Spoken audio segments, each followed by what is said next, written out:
What up, what up, what up? It is Sanni here, and today I'm going to be talking about Karakuri Circus. It just came out today, I believe, or maybe it came out yesterday.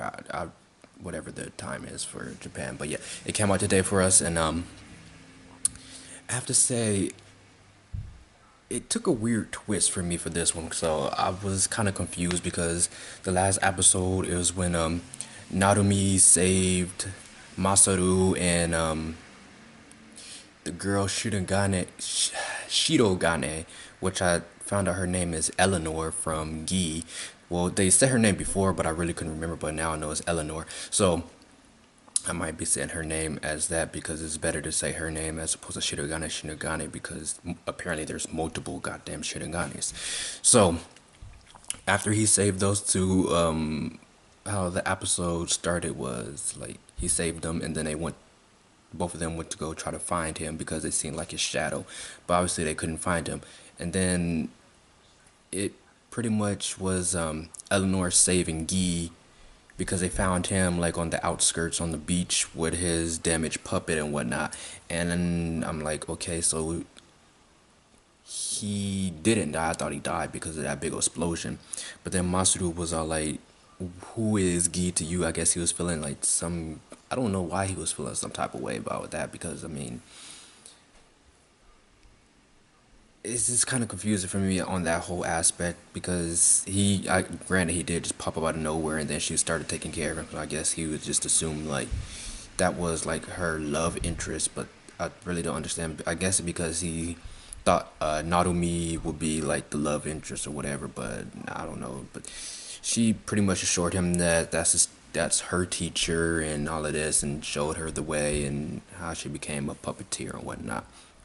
But then it pretty much like skip to where Narumi is with the witch lady in China. So I'm like wondering like how did it get to China already? And I don't know like how many days have passed since the incident with the plane, but that's pretty fast to be going to China and with the witch lady and not even like bothering to check to see if Guy was alive because he was part of their team. So like why won't you check if someone that was part of your team if they was alive or not? You just go straight to China without no regards or anything like that.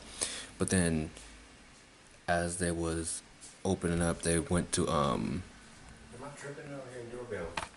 You just messed up my video. I was recording, but there was no doorbell. Now I gotta edit this thanks to you. Well, I heard doorbells. I'm sorry. Now I gotta edit this for YouTube. Thanks a lot. Sorry, man. I was dozing like that. So I don't know what it is.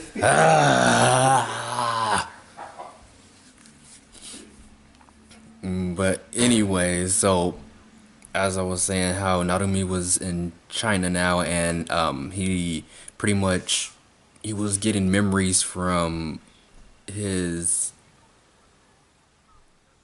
the last person who had the drop. Apparently it retains the memories of the previous person, and then they went to go like jump back to whoever that person was, and they showed the two people who it was, but I'm like one of them looked like Narumi, so I thought it was kind of weird because how one looks like him but the other person he doesn't look like nobody at all. So but they was talking about how they both fell in love with this girl who looks like one of the Shirogane people because of their freaking hair, and her name was dang, what was her name?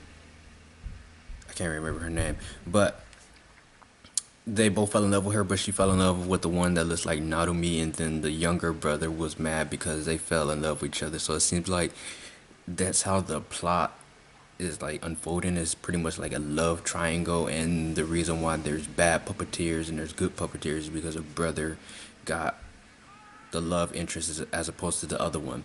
So I was like kind of confused on that because it means like the whole freaking fighting was just because of two brothers and one girl. So I mean like if that's true, that's kind of weird like to base it off all on, but I mean I guess that's how the puppeteers became because they were studying alchemy. So alchemy plus puppeteers, I guess, will make sense to make like a puppet that can pretty much be human-like and whatnot, because that's what they was really studying. They wanted puppets to be more human-like. So I guess the younger brother succeeded in that aspect, and I guess the older brother, I don't know what happened, but I guess we'll see how the next episodes unfolds for that. But yeah, all in all, it was a good episode. It did explain a couple of things. It showed who Narumi's master was in China when he studied, I think it was Kimpo, and he apparently got the disease that he had. So I guess I'm assuming that disease is apparently what's the word? Like you can catch it even if you haven't had it before. It's contagious, pretty much. So I'm assuming it's something like that, because obviously I don't think the sensei had it before, because they never mentioned that. They just said that he got it now, and the sensei was looking for the spring of life to pretty much cure his thing. But when they went to like when I was in America studying the disease, pretty much you don't die. You just lose consciousness and you just stay like in that comatose state forever. So, I mean, essentially you do stay alive forever, but still it's kind of weird. But that's all for this episode. I have to say, I am impressed with it. I mean, it could have been. I really did hope that Masaru and Eleanor and Narumi did meet up, but I mean, it made sense to like draw it out, because if they met up right then and there, Narumi doesn't even remember them, so it really wouldn't matter, because Eleanor and Masaru will probably get depressed because, like, yeah, they found him, but he doesn't remember them at all, so that would just be terrible. But I already know when he does come back to Japan that he's not going to remember it anyway, so I'm guessing they just want to get like the backstory of the whole thing. That's why they went to China in the first place. So, can't wait for that next episode. Obviously, it's probably going to be a continuation of pretty much like the past story of the two brothers, obviously, and probably half of that, and then the other half they'll probably go back to like the current situation that they're in right now. But that's all for this video. This is Sanni saying sayonara.